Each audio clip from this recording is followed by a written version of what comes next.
Mukesh and I welcome you to physics Gyan Mukesh Nayak channel. Plant growth and mineral nutrition, इसका lecture number 2 हो रहा है बच्चों। ठीक है, प्रीवियस लेक्चर में हमने पूरा इंट्रोडक्टरी पार्ट देख लिया था। इस वाले पार्ट में हम लोग देखने वाले बच्चों 2 या 3 कॉन्सेप्ट्स। ठीक है, जैसे ग्रोथ हार्मोन्स, डी डिफरेंशिएशन, रीडिफरेंशिएशन और डिफरेंशिएशन, ये क्या होता है, प्लास्टिसिटी क्या होता है, बस इतना ही कॉन्सेप्ट देखेंगे। ग्रोथ इनहिबिटर्स वगैरह हम लोग नेक्स्ट वीडियो में देखेंगे। पहले पूरा समझ लेंगे क्या है सीन। ठीक है, बिकॉज थोड़ा थोड़ा भी इस चैप्टर को बहुत अच्छे से पढ़ा जा सकता है। एक साथ बहुत सारी चीजें अगर पढ़ ली तो दिमाग से उतर सकती है। ठीक है, तो हम क्या करते हैं, फटाक से देख लेते हैं भाई होता क्या है ये सीन। तो सबसे पहले ना बच्चों देखते हैं हम लोग आज का जो टॉपिक है हमारा, ये है डिफरेंशिएशन। डिफरेंशिएशन क्या है बच्चों? डिफरेंशिएशन। कौन सा टॉपिक है बच्चा? डिफरेंशिएशन। अब डिफरेंशिएशन एक्चुअली में होता क्या है, आप लोग को अगर नहीं पता तो थोड़े से मैं मतलब एकदम देखिए शॉर्ट में मैं क्या करता हूं, थोड़ा सा यहां पे आपको टिश्यूज बता देता हूं। तो देखो बच्चा, plant tissues, simple plant tissues है ना। प्लांट टिश्यूज जो होते हैं ना बच्चों, 2 टाइप के होते हैं, सभी को पता है। एक होते हैं मेरिस्टेमेटिक टिश्यू, मेरिस्टेमेटिक, और दूसरे होते हैं बच्चों परमानेंट। पर लिख देता हूं मैं सिर्फ, ठीक है। यहां पे एक होते हैं मेरिस्टेमेटिक टिश्यू, दूसरे होते हैं परमानेंट टिश्यू। अब ये देखो परमानेंट टिश्यू को देख लो बच्चों। ठीक है, परमानेंट टिश्यू कितने टाइप्स के होते हैं? Simple permanent, complex permanent. ठीक है, यही हम लोग देखने वाले हैं, सिंपल परमानेंट, कॉम्प्लेक्स परमानेंट। ठीक है, अपने को ये पूरा क्लासिफिकेशन मतलब सिंपल परमानेंट में मान लेते हैं पेरेन्काइमा, कोलेनकाइमा, स्क्लेरेन्काइमा, फिर जाइलम, फ्लोएम, ये सब आता है। लेकिन परमानेंट टिश्यू होते क्या है, ये मतलब हम लोग क्या करते हैं, नजरअंदाज कर देते हैं। तो परमानेंट टिश्यू मतलब, या फिर परमानेंट टिश्यूज या फिर परमानेंट सेल्स मतलब दोज टिश्यू, क्या बोल रहा हूं मैं, दोज टिश्यू विच अटेन्ड, क्या बच्चा, विच अटेन्ड सर्टन फंक्शंस। क्या होते हैं बच्चों इनके? सर्टन फंक्शन इन्होंने अटेन कर लिया है, मतलब अब ये बेकार नहीं रह गए। ठीक है, तो प्रॉपर फंक्शन हमारे सेल ने क्या कर लिया, अटेन कर लिया। क्या कर लिया बच्चा? प्रॉपर फंक्शन हमारे सेल ने अटेन कर लिया। अब देखो डिफरेंशिएशन में एक्चुअली होता क्या है, देखो मेरिस्टेमेटिक टिश्यूज, मेरिस्टेमेटिक टिश्यू क्या करते हैं बच्चा? Meristematic tissue attains certain function,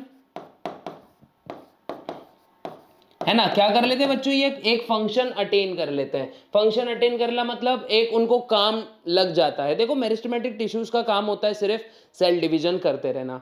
ठीक है, लेकिन जब उनको एक कार्य मिल जाता है कि भाई उनको वाटर लेकर जाना है, या उनको प्रोटेक्शन देनी है प्लांट को, या इलास्टिसिटी प्रोवाइड करनी है, या फूड कंडक्ट करना है, तब वो हो जाते हैं अपने मैच्योर सेल्स। ठीक है, क्या बोल रहा हूं मैं, मैच्योर सेल। अब मेरिस्टेमेटिक टिश्यू से जब मैच्योरिटी अटेंड होती है तो इस बीच की प्रोसेस को कहा जाता है डिफरेंशिएशन। क्या कहा जाता है बच्चा? डिफरेंशिएशन। ये बात आप लोग ने याद रखना है। मान लो एक बेकार सा बच्चा है जो इधर उधर फिर रहा है, इसको कोई काम धंधा है नहीं, तो काम धंधा जब वो कर लेगा, मतलब क्या कर लेगा, मतलब उसको एक आधा काम लग गया मान लेते हैं, तो इसको हम बोलते हैं डिफरेंशिएशन। मतलब अब वो जिंदगी भर वही काम करेगा अगर उसको अच्छा लगता है तो, नहीं तो करियर चेंज भी होते हैं बच्चों। ठीक है, तो अगर वो वही काम करने वाला है, तो जब भी किसी सेल का कोई काम डिसाइड हो जाता है, इसको कहा जाता है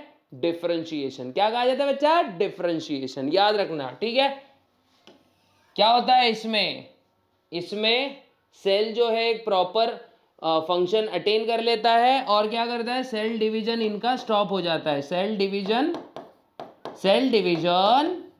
स्टॉप्स। क्या होता है बच्चों इनका? सेल डिवीजन स्टॉप हो जाता है। ठीक है, फटाक से इसका स्क्रीनशॉट निकाल लेना बच्चों, बड़ा इजी है, ज्यादा टेंशन नहीं है इसमें। ठीक है, तो कोई भी सेल का क्या होता है, फिर सेल डिवीजन होता है स्टॉप। अब देखते हैं आगे, इस दौरान, क्या कह रहा हूं मैं, इस दौरान सेल के अंदर बहुत सारे many anatomical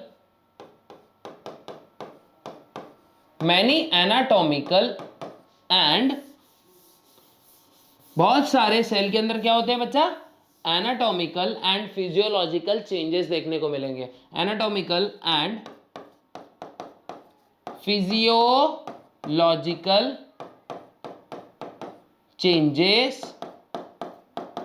changes are observed. दिख रहा है ना, ये किसी भी सेल में बहुत सारे एनाटॉमिकल एंड फिजियोलॉजिकल चेंजेस देखने को मिलेंगे। जैसे फॉर एग्जांपल अगर कोई पैरेनकाइमेटस सेल है, पैरेनकाइमेटस टिश्यूज है, तो वो मान लेते हैं एक्वेटिक प्लांट में क्या करते हैं बच्चों, एक्वेटिक प्लांट में इनका एक फंक्शन निर्धारित हो जाता है जिससे वो एयर एब्जॉर्ब कर सकते हैं, इसीलिए इनको एरेनकाइमा बोला जाता है कि नहीं। तो ये होता है बच्चों अपना मैच्योरिटी, है ना, कि फंक्शन किसके ऊपर डिपेंड करता है किसी भी प्लांट के सेल का, कि भाई वो कौन से इन्वायरमेंट में रह रहा है, इसके ऊपर वो चीजें डिपेंड करती है। तो यहां तक अगर समझ गया तो इसका स्क्रीनशॉट आप लोग ने ले लेना है।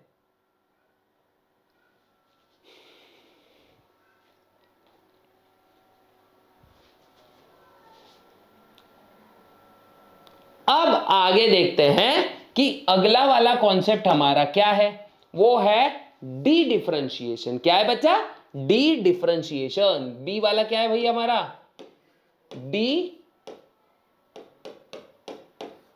डिफरेंशिएशन। क्या है बच्चा, डी डिफरेंशिएशन।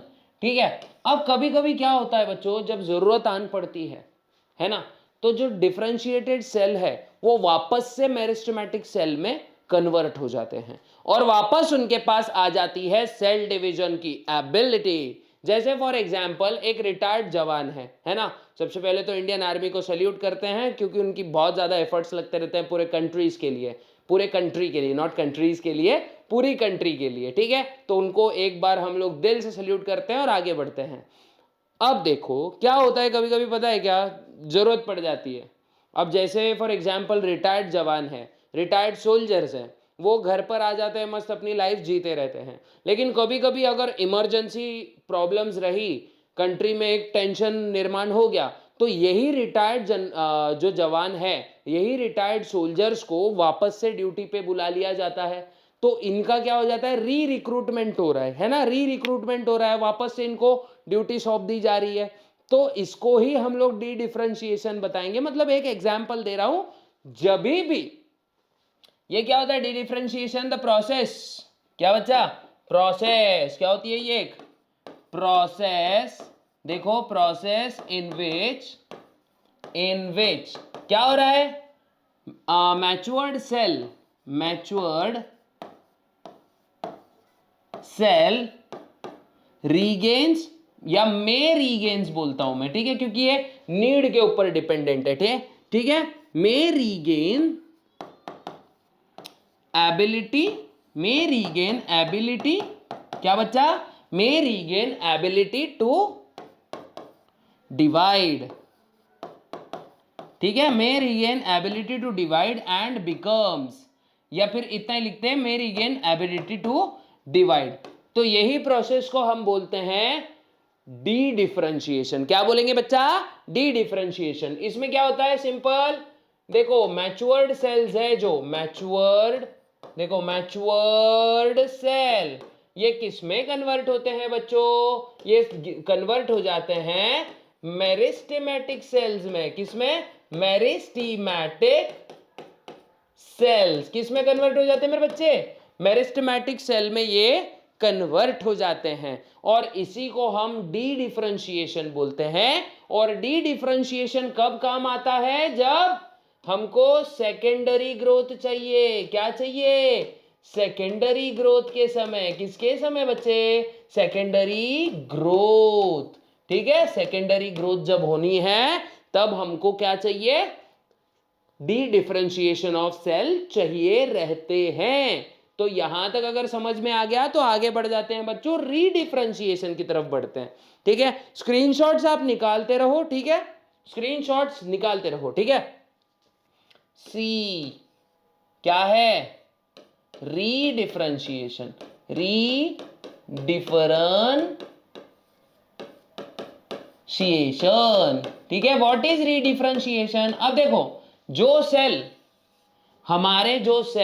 हमारे मीन्स प्लांट के जो सेल जो क्या हो गए थे, ये डी डिफरेंशिएट हुए थे, वापस से ये एबिलिटी लॉस कर देते हैं डिवाइड होने की और फिर से परमानेंट टिश्यू में कन्वर्ट हो जाते हैं।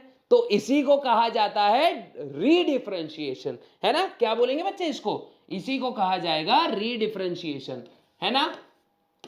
तो ऐसा लिख देंगे, द डी डिफरेंशिएटेड सेल, द de-differentiated cell, the de-differentiated, देखो de-differentiated cell again loses, देखो again loses ability to divide, है ना, again loses ability to divide, और वो किस में कन्वर्ट हो जाते हैं वापस? फिर से अपने परमानेंट सेल्स में कन्वर्ट हो जाते हैं, है ना। तो यहां पर हम लोग आगे और एक पॉइंट लिख देंगे कि भाई हमारे जो मैच्योर्ड सेल्स है, सॉरी हमारे जो मेरिस्टेमेटिक सेल्स थे, मेरिस्टेमेटिक सेल ये वापस किस में कन्वर्ट हो रहे हैं बच्चों? देखो मैं यहां अगेन लिख देता हूं, मतलब ये डी डिफरेंशिएटेड सेल है, अगेन गेट्स कन्वर्टेड इनटू हमारे कौन से वाले सेल? मैच्योर्ड सेल्स, ठीक है। कौन से सेल? वही मैच्योर्ड सेल्स। कौन से सेल्स? Matured sales. ये वापस किस में कन्वर्ट हो गए बच्चा? मैच्योर्ड सेल्स में कन्वर्ट हो गए, और इसी को कहा जाता है रीडिफरेंशिएशन। क्या बोला जाता है बच्चों? रीडिफरेंशिएशन इसको ही कहा जाता है। समझ में आया ना? ये कहां पे होता है बच्चों? जब सेकेंडरी जाइलम एंड फ्लोएम बनाना है ना, सेकेंडरी ग्रोथ हो गई, सेकेंडरी मेरिस्टेमेटिक टिश्यूज निकल गए। अब सेकेंडरी मेरिस्टेमेटिक टिश्यूज जब निकलते हैं तो वहां पे वही डिवाइडिंग सेल्स को अपना फंक्शन वापस रीअटेन करना पड़ता है, वापस से उनको अपना फंक्शन अचीव करना पड़ता है। और फिर ब्रांचेस में भी तो जाइलम फ्लोएम चाहिए ना, तो ब्रांचेस में जाइलम एंड फ्लोएम बनाने के लिए हमारा जो डी डिफरेंशिएटेड सेल था, ये वापस क्या हो जाता है? रीडिफरेंशिएट हो जाता है, मतलब वापस अपने पुराने वाले लेवल पे चले जाता है, ठीक है। तो याद रखना, ये कब बनाएगा? फॉर्मेशन ऑफ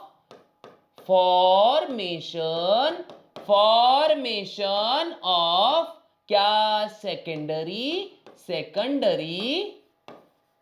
जाइलेम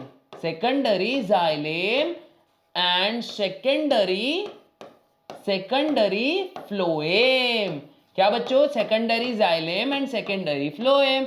अगर बच्चों हमको ब्रांचेस बनानी है तो ब्रांचेस में भी क्या जरूरत है? जाइलेम फ्लोएम की जरूरत है, और इसीलिए यहां पे रीडिफरेंशिएट होता है। किसका रीडिफरेंशिएशन? किसका हो रहा है? डी डिफरेंशिएटेड सेल्स का, ठीक है। किसका? डी डिफरेंशिएटेड सेल्स का रीडिफरेंशिएशन हो रहा है। देखो सीन कैसे चल रहा है, हमारे मेरिस्टेमेटिक टिश्यू, इनका डिफरेंशिएशन हो गया। What is differentiation? कि भाई सेल कोई पर्टिकुलर फंक्शन अचीव कर ले, इसको कहा जाता है डिफरेंशिएशन, ठीक है। अगर कोई सेल एक प्रॉपर फंक्शन अचीव कर रहा है तो इसको ही बोला जाता है डिफरेंशिएशन। अब जब प्लांट को नीड है सेकेंडरी ग्रोथ करने की, तब प्लांट क्या कर रहा है? डी डिफरेंशिएट कर रहा है। क्या कर रहा है? डी डिफरेंशिएट कर रहा है, मतलब वो वापस से मैच्योर्ड फॉर्म से मेरिस्टेमेटिक फॉर्म में कन्वर्ट हो जा रहा है। अब सेकेंडरी ग्रोथ हो गई, प्लांट की ऐसी बड़ी ब्रांचेस आ गई बच्चों, तो उसके बाद क्या हो रहा है बच्चा?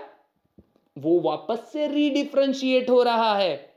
इसका मतलब कि जो वो मेरिस्टेमेटिक नेचर उसने टेम्पररी टाइम के लिए अचीव किया था, वो वापस से परमानेंट फॉर्म में कन्वर्ट हो जाएगा और सेकेंडरी जाइलेम और सेकेंडरी फ्लोएम बनाएगा। तो यहां तक अगर आपको समझ गया तो बच्चों इसका स्क्रीनशॉट ले लो फटाक से।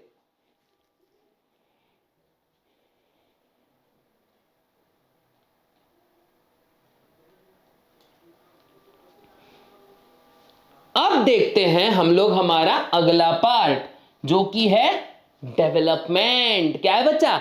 डेवलपमेंट। ठीक है, डेवलपमेंट, डेवलपमेंट। ओके, डेवलपमेंट किसकी डेवलपमेंट बच्चों? सिटीज की? क्या नहीं ना भाई, सिटीज की डेवलपमेंट करके हम करेंगे क्या? क्या सिटीज की डेवलपमेंट हम देख के करेंगे क्या? हमको प्लांट की डेवलपमेंट चाहिए। किसकी डेवलपमेंट चाहिए बच्चों? हमको चाहिए प्लांट की डेवलपमेंट। अब प्लांट की डेवलपमेंट में कुछ फॉलोइंग स्टेजेस आते हैं। ठीक है, प्लांट की डेवलपमेंट में कुछ फॉलोइंग स्टेजेस आते हैं, जैसे देखो मैं यहां पे बता दे रहा हूं, फिर हम लोग ऐसे फ्लो चार्ट के फॉर्म में देखेंगे। सबसे पहले क्या होता है भाई? जर्मिनेशन। क्या होता है? Germination. What is germination? Simple, जब भी कोई सीड प्लांट में कन्वर्ट होता है ना बच्चों, इस प्रोसेस को जर्मिनेशन कहा जाता है।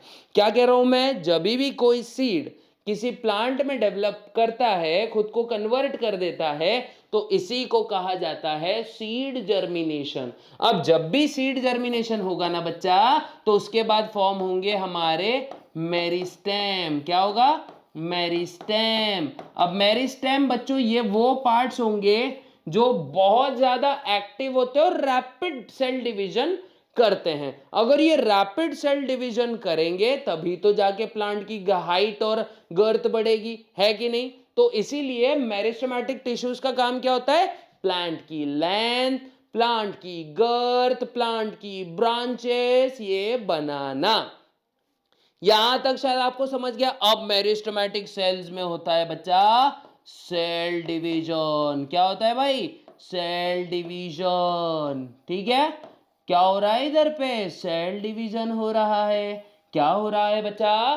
सेल डिवीजन हो रहा है। अब सेल डिवीजन जैसे होगा तो प्लांट की होगी प्लाज्मेटिक ग्रोथ। क्या होगी?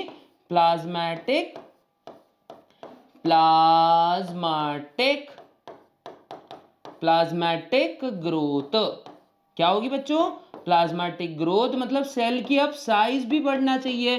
सिर्फ सेल डिवीजन करके क्या मतलब? सेल की साइज बढ़ेगी तभी तो प्लांट की साइज बढ़ेगी ना। अगर सेल की ग्रोथ नहीं होगी, साइज नहीं बढ़ेगी, तो कैसे काम चलेगा? तो प्लाज्मेटिक ग्रोथ होगी, उसके बाद बच्चों होगा सेल इलोंगेशन। क्या होगा?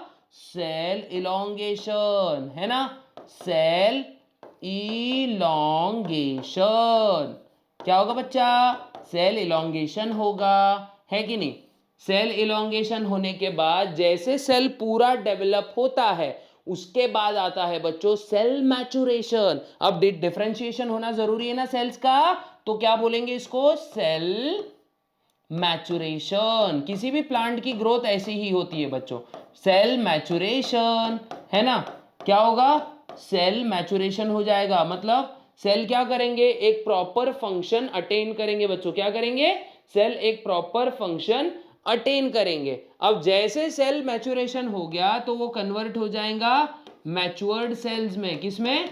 मैच्योर्ड सेल में वो कन्वर्ट हो जाएगा। अब मैच्योर्ड सेल में वो कन्वर्ट अगर हो गया तो आखिरी बार, अब उसका क्या होगा बच्चों? आखिरी समय चालू हो जाएगा। जैसे उसने अपना फंक्शन सर्व कर दिया तो उसका सेनेसेंस होगा। क्या होगा? Senescence, senescence. अब what is senescence? Simple language में बोले तो एजिंग होना स्टार्ट हो जाएगी बच्चों।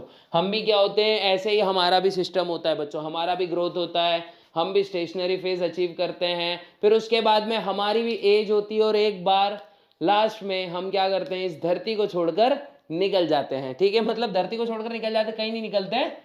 सिंपल अगर देखा जाए तो हमारा अस्तित्व खत्म हो जाता है, और लास्ट में इसी अस्तित्व खत्म होने की प्रोसेस को कहा जाता है बच्चों डेथ। ओके, मैक्सिमम इंसान को इसी चीज से डर लगता है, और लगना भी चाहिए, लाजमी है, क्योंकि ये अंतिम सच है बच्चों। ठीक है, लेकिन हम लोग ने क्या है, जितनी जिंदगी है हमारी, हमने उतना ज्यादा खुलकर जीना चाहिए। हमने कैसे रहना चाहिए पता है क्या? कि हमने एकदम नहीं, क्या जिंदा दिल होना चाहिए। मतलब प्रॉब्लम्स को एकदम जबरदस्त, उस प्रॉब्लम्स के सामने जाके हमने उसको फेस करना चाहिए। जब जाके हम लोग क्या होंगे? स्ट्रांग होंगे बच्चों। समझ रहा है ना? तो मतलब हम लोग को जो चीज़ से डर लगता है, हम लोग ने उसका सामना भी करना चाहिए। तो ये सब चीज़ें ज़िंदगी का एक खेल है। ठीक है, तो आगे बढ़ते हैं बच्चों, अगर ये समझ गया तो इसका फटाक से स्क्रीनशॉट ले ले बच्चों, ठीक है।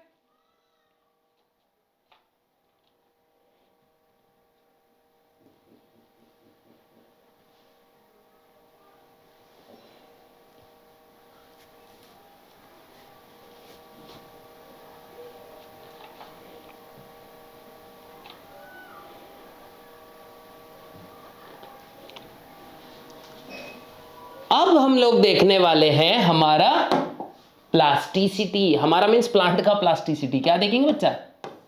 प्लास्टिसिटी क्या देखेंगे हम लोग अभी? प्लास्टिसिटी। प्लास्टिसिटी क्या होती है याद रखना, इन शॉर्ट अगर याद रखना है, द एबिलिटी ऑफ प्लांट, क्या? The ability of plant to be moulded. क्या? मोल्डेड, है ना बच्चों। देखो प्लांट थोड़ा कैसा हो सकता है, मतलब प्लांट का शेप हम चेंज कर सकते हैं। आप लोग ने बॉन्साई टेक्निक में देखा होगा कि प्लांट के शेप को चेंज किया जाता है। जब भी डिफरेंट काइंड्स ऑफ कंडीशंस आती है तो प्लांट के पास एक एबिलिटी होती है कि वो different kinds of structures develop कर सके, ठीक है। तो याद रखना, ability of a plant to form different, क्या कह रहा हूं मैं? डिफरेंट स्ट्रक्चर्स, ठीक है, टू फॉर्म डिफरेंट स्ट्रक्चर्स। देखो बच्चों ये सिर्फ बोर्ड के लिए है, इसीलिए ये नोट्स आप बोर्ड तक ही सीमित रखना, ठीक है। To form different structures according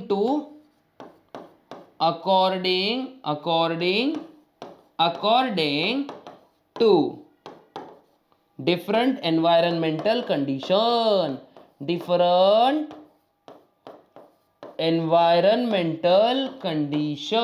ठीक है, कंडीशन, इसी को कहा जाता है बच्चों प्लास्टिसिटी। अब इसके बाद जो हम लोग देखने वाले हैं ना बच्चा, वो होगा हमारा ग्रोथ हार्मोन्स। क्या होंगे बच्चों? ग्रोथ हार्मोन्स, ठीक है। यहां तक शायद आप लोग को बहुत अच्छे से समझ गया। अब इसके बाद जो देखने वाले हैं हम लोग देखेंगे ग्रोथ हार्मोन्स। क्या देखेंगे बच्चों? Growth hormones.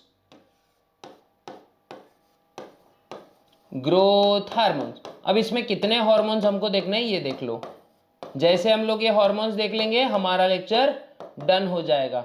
इसमें दो चीजें होंगी बच्चों, एक तो होगा ग्रोथ इनहिबिटर और ये वाले जो देखने वाले हम लोग वो होंगे ग्रोथ हार्मोन्स, ठीक है। अब ग्रोथ हार्मोन्स देखो बच्चों कितने देखने हैं हमको। सबसे पहले तो देखना है हमारा प्यारा ऑक्सेन। क्या देखना है बच्चों? ऑक्सेन। क्या देखना है? ऑक्सेन। दूसरा वाला है हमारा जिबरेलिन। क्या? जिबरेलिन, ठीक है। क्या देखने वाले हैं? जिबरेलिन या गिबरेलिन्स भी बोल सकते हो बच्चों। फिर उसके बाद देखेंगे हम लोग हमारा साइटोकाइनिन। क्या? साइटोकाइनिन, है ना। क्या देखने वाले हैं? जिबरेलिन, साइटोकाइनिन एंड ऑक्सिन, ये है हमारे ग्रोथ हार्मोन्स। और दूसरा जो है बच्चों, थोड़ा सा इसको छोटा करता हूं और साइड में मूव करता हूं, और दूसरा हमको ग्रोथ इनहिबिटर भी बताना है ना आप लोग को। ग्रोथ इनहिबिटर क्या होते हैं? देखो जो ग्रोथ को रोकते हैं, तो यहां देखो ग्रोथ इनहिबिटर,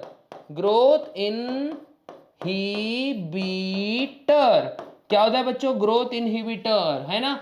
ग्रोथ इनहिबिटर क्या होते हैं? ये दो टाइप्स के होते हैं हमारे प्लांट में। तो पहला है इथिलीन। क्या है बच्चों? इथिलीन, है ना। केमिस्ट्री पढ़ते हो ना, इथिलीन। और दूसरा है हमारा, इथिलीन के बाद क्या है बच्चा? इथिलीन के बाद है एब्सिसिक एसिड। ABA मतलब एब्सिसिक एसिड, यह आप लोग ने याद रखना है। अभी हम देखने वाले जो है हमारे ग्रोथ हार्मोन्स देखने वाले। क्या देखने वाले बच्चों? ग्रोथ हार्मोन्स देखने वाले। तो सबसे पहले देखते हैं हमारा क्या देखते हैं? तो अब देखते हैं बच्चों ऑक्सिन के बारे में। किसके बारे में देखेंगे बच्चे? ऑक्सिन्स के बारे में। ऑक्सिन सबसे पहले याद रखो FW वेंट नाम के साइंटिस्ट ने सबसे पहले इसको डिस्कवर किया। कहां से? पेलाग्रा पेशेंट के यूरिन से डिस्कवर किया। कहां से किया बच्चा? पेलाग्रा के पेशेंट के यूरिन से डिस्कवर किया। इसका कहां पे ये प्रेजेंट होता है? हमारे मेरिस्टेमेटिक रीजन में। कहां प्रेजेंट होता है? मेरिस्टेमेटिक रीजन में। मोस्ट कॉमन कौन सा है हमारा? Indole 3 acetic acid. कौन सा है? Indole 3 acetic acid. इसको बनाने के लिए प्राइमरी प्रिकर्सन कौन होता है? Tryptophan. Primary precursor is tryptophan. मतलब इसको बनने के लिए ट्रिप्टोफैन की नीड बहुत ज्यादा जरूरी है। फर्स्ट हार्मोन डिस्कवर्ड, ये आप लोग को बहुत अच्छे से याद रखना है। काम क्या होता है भाई? Cell elongation. क्या होता है? Cell elongation. सिंथेटिक ऑक्सीजन के कुछ नाम है, इंडोल ब्यूटायरिक एसिड और ये 2,4 डाइक्लोरोफिनॉक्सी एसिटिक एसिड। ठीक है, ये सब मार्किंग पॉइंट्स है बच्चों, कीवर्ड्स है इसको लर्न करने के लिए। अगला अगर मैं देखूं तो इसके फिजियोलॉजिकल इफेक्ट्स क्या होते हैं। सबसे पहले तो भैया सेल इनलार्जमेंट करेगा। क्या करेगा? सेल इनलार्जमेंट करेगा। उसके बाद अपाइकल बड्स बनाएगा, ग्रोथ स्टेम की और रूट की ग्रोथ करवाएगा। फिर उसके बाद सेल का मल्टीप्लिकेशन करवाएगा। अगर टिश्यू कल्चर है तो कैलस फॉर्मेशन कराएगा। What is callus? Thick mass of cell, मतलब मास ऑफ सेल। ठीक है, याद रखना। सिंथेटिक हर्बिसाइड बोल के भी इसको यूज करा जाता है बच्चों। सिंथेटिक हर्बिसाइड्स जैसे 2,4 di hydroxy phenoxy acetic acid. ठीक है, उसके बाद अगर मैं बोलूं 2,4 डाइक्लोरो फिनॉक्सी एसिटिक एसिड, बीच में ही फोन बज गया, I am so sorry for that. Next अगर मैं बोलूं तो early differentiation of xylem and phloem plus dicot weeds को ये किल करेगा। मोनोकॉट्स के ऊपर इसका कोई भी असर नहीं होगा। तो याद रखना रूट इलोंगेशन करेगा, लेकिन कब? लेस अमाउंट में। कब करेगा बच्चों? लेस अमाउंट में रूट इलोंगेशन करेगा। अगला देख लो बच्चों, अभी अगला क्या है हमारा? Gibberellin Kurosawa. सबसे पहले देखा सोर्स जिब्रेला फुजिकोराय नाम के फंगस से इसको मतलब इसको निकाला गया। क्रिस्टलाइन फॉर्म में सबसे पहले लाने वाले याबुटा एंड सुमिकी। याबुटा एंड सुमिकी बच्चों बहुत शॉर्ट में संक्षिप्त में मैंने ये नोट्स निकाल के दिए आप लोग को। ठीक है, तो आराम से इसको देख लो। सिंथेसाइज किससे सिंथेसाइज हो रहा है बच्चों? मेवालोनिक एसिड नाम के एक पदार्थ से ये सिंथेसाइज किया जा सकता है। अब याद आप लोग को रखना है नेक्स्ट वाला, इसके फिजियोलॉजिकल इफेक्ट्स क्या होते हैं। सबसे पहले ये किसी भी सीड में डॉर्मेंसी को ब्रेक करेगा। मतलब ये डॉर्मेंसी मतलब ये वो पीरियड होता है जब कोई भी टाइप का सीड क्या करता है? ग्रो नहीं करता है। तो जब सीड अपने आप को डॉर्मेंट स्टेज में रखेगा तो ये वही डॉर्मेंट स्टेज को ब्रेक कर देगा। फिर सीड जर्मिनेशन करेगा, स्टेम इलोंगेशन करेगा, इंटरनोड इलोंगेशन करेगा, लेकिन इसको बोला जाता है बोल्टिंग। क्या बोला जाता है बच्चों? बोल्टिंग। ये कैबेज जैसे फल में कैबेज जैसे मतलब प्लांट में बोल्टिंग करेगा। पार्थेनोकार्पी करेगा, लेकिन किसमें? पपैया एप्पल और पियर जैसे प्लांट्स में। पार्थेनोकार्पी मतलब बिना फर्टिलाइजेशन के जब भी फ्रूट बनता है उसको पार्थेनोजेनेसिस बोलते हैं या फिर पार्थेनोकार्पी कहेंगे। फ्रूट की साइज को ये बढ़ाता है बच्चों, मतलब फ्रूट का साइज बढ़ा तो खाने को मजा आएगा ना। तो ये रूट की ग्रोथ को इनहिबिट करेगा और सेनेसेंस मतलब एजिंग नहीं होने देगा। ठीक है, क्या नहीं होने देगा बच्चों? एजिंग नहीं होने देगा। अगला देखते हैं, इसका स्क्रीनशॉट निकाल लो। ठीक है, और इसकी पीडीएफ भी आप लोग को टेलीग्राम पे शेयर कर दी जाएगी। ठीक है, साइटोकाइनेंस याद रखना, लीथम ने डिस्कवर किया था बाद में। ठीक से स्कूग और मिलर ने इसको आइसोलेट कर लिया। कहां से आइसोलेट कर लिया? हमारे तंबाकू के प्लांट से, निकोटियाना टोबैकम। ये एमसीक्यू पॉइंट्स है बच्चों। इसको काइनेटिन भी कहा जाता है। इसका साइंटिफिक नेम है 6-फरफ्यूरिल अमाइनो एसिड। क्या है? 6-फरफ्यूरिल अमाइनो एसिड। नेचुरल साइटोकाइनिन का नाम होता है जीटीन। जो कि मिलता है हमारे मक्के के पौधे में, याद रखो। और सिंथेटिक अमाइनो एसिड अपना सिंथेटिक साइटोकाइनिन है 6 बेंजिल एडेनिन। क्या है बच्चों? 6 बेंजिल एडेनिन। अब इसके इफेक्ट्स क्या होते हैं देख लो। सबसे पहले शूट डेवलपमेंट करेगा, लो लेवल में रूट डेवलपमेंट करेगा, हाई लेवल में देखो अभी जस्ट मैंने बताया शूट और बड फॉर्मेशन करवाएगा, फिर एजिंग को डिले करेगा, मतलब प्लांट की जल्दी से एज नहीं बढ़ने देगा, सेल को एक्सपांड करेगा, सेल एक्सपांड करेगा तभी से प्लांट की साइज बढ़ेगी। ये भी ब्रेक करेगा किसको? डोरमांसी को। डोरमांसी जस्ट मैंने अभी बताया, प्लस आरएनए सिंथेसिस भी करेगा। और अगर आपको ये लेक्चर बहुत अच्छे से समझ में आ गया हो तो क्या करना है? लाइक शेयर और सब्सक्राइब ठोक देना है फटाक से। मिलते हैं नेक्स्ट वीडियो में, तब तक के लिए गुड बाय, गुड लक, जय हिंद।